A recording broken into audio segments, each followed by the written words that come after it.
In cultural history, women are said to be that of inferior to men. In early Roman law, women are compared to children. This view compares to that of society when women want to have a career in a non-conventional job. The comparison between the sports field and women in law enforcement is the same with the problems from society. In an interview by Claudia Rankine, The Meaning of Serena Williams, Rankine interviews Williams as a way to show what society does to women. Additionally, in an article by Famzile Malambo-Nkuka, Empowering Women Through Sports, she writes about the challenges of women and how sports helps. This leads to my research question of, to what extent do sports reflect on women in law enforcement? This also leads to my thesis of, sports mirror law enforcement officers through economical inequality and stereotypes. To begin, in sports, the way women are paid is a lot different than that of men. This is shown in the career of women officers. In Malambo-Nkuka's article, women make an average of 77% of men's salary. Just in law enforcement, where women and men both risk their lives, in 2018, they earn $9,255 less than that of men. In the state level, it is over $1,000 more dollars, at $10,943, when averaged over the past 28 years. This is a very high statistic for women law enforcement officers when they can be met with the same rates as their male counterparts, and sometimes even more. They are more successful in defusing these violent situations and aggressive behaviors overall. With women who risk their lives, just like their male counterparts, and can do better in their jobs that they are currently serving, this is a very high statistic. The same can be shown for women and men in sports. The United States women's national team would win the 20 non-tournamental games and would only earn about the maximum of $4,950 per game. This is very different than the men's, when they receive $13,166 per game. This is a large difference when they play the same number of games, and the women's are more likely to win their games than that of men's because of their past histories. One of the 28 women who are suing for equal pay, Tobin Heath, states in an interview, most of our income doesn't even come from our salaries from our employers. We have to find income from other places. Majority of their income doesn't even come from that of their salaries, from their employees. Their team has to go out and have brand endorsements, and then have to choose, and then those endorsements must make most of their entire salary. Women can often be stereotyped. They are stereotyped by what sport they play and their appearance in that said sport. The same can be said for women police officers. Society views women as weaker beings. Keeping this creates a universal acceptance of women that cannot do the man's job. Stereotypes, like others, keep women from going into fields that will positively benefit them.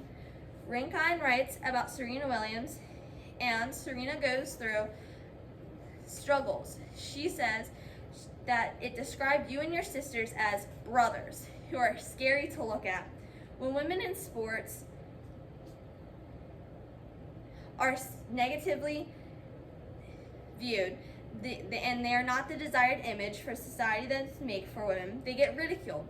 The same can be said for women officers. Having a smaller petite officer is seen as a person who is incapable of doing the job correctly. Having a more masculine type of woman will also become criticized. The police force does this with these stereotypes a lot when getting in or already on the job.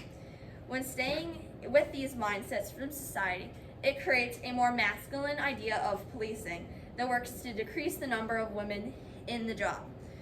The pressure from that of society deters women from these careers, so they do not deal with these pressures, limiting the benefits of women with dealing with force, and the mere presence of these women in these jobs will reduce the rate of force among the other officers. Sports itself has endured just like the United States, With the view of women being lesser in sports, this will bleed into the view of women officers. Some women have not experienced the feeling of not having to prove themselves to others, having to think about if they're being talked about behind their back with their abilities, or if they are even good enough to be doing the said sport or job. Their departments have become inclusive for them and encourage them into getting calls in higher positions in their rankings. However, for many, this is not the case. Women have to deal with their male counterparts doubting their physical capabilities, making them have more mental issues with having to think if they are good enough. This is a problem that many women officers face, even through the public when they don't personally see it or can visibly see this happening. It is still present and it needs to change. All in all, the challenges with women in sports mirror the challenges that female law enforcement officers face with the society's views.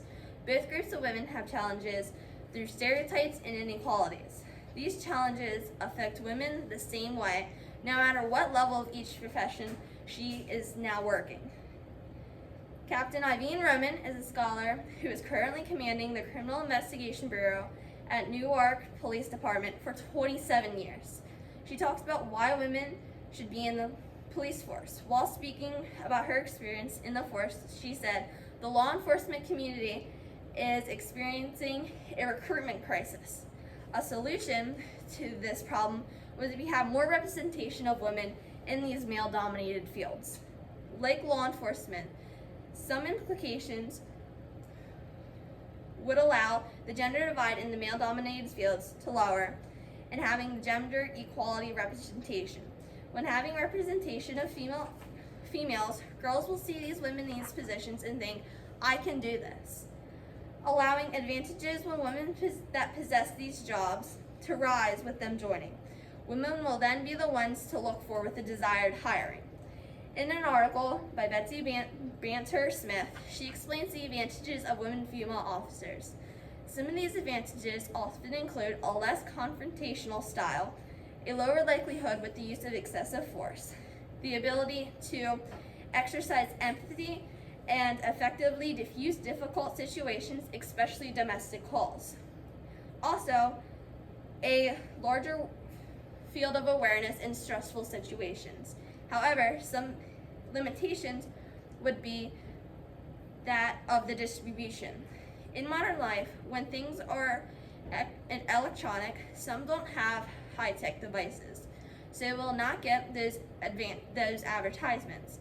A way to have these advertisements fixed would to have mail-outs, to have the papers go through and the mail to the American households. Additionally, women represented in movies and TVs would also work.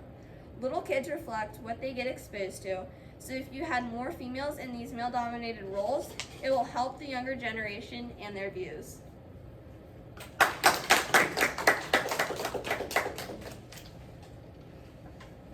Elizabeth, first question. What information did you need that you weren't able to find or locate? And then how did you go about trying to find that information? What I wasn't able to find and locate was the breakdown in between each department and their special categories and their special units that they have. So then I went and I looked into Christopher Hill's journal article that had the statistics breakdown from the state to the local to the federal departments just in general. So I had to use that, but that still makes up the high statistics in my argument. Thanks. And for the second question, can you explain the level of certainty you have about your conclusion or your solution?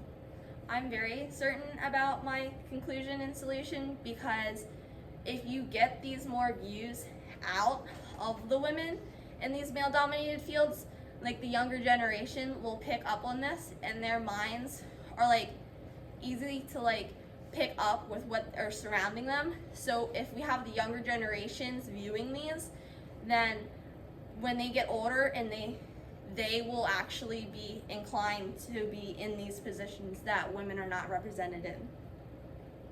Thank you.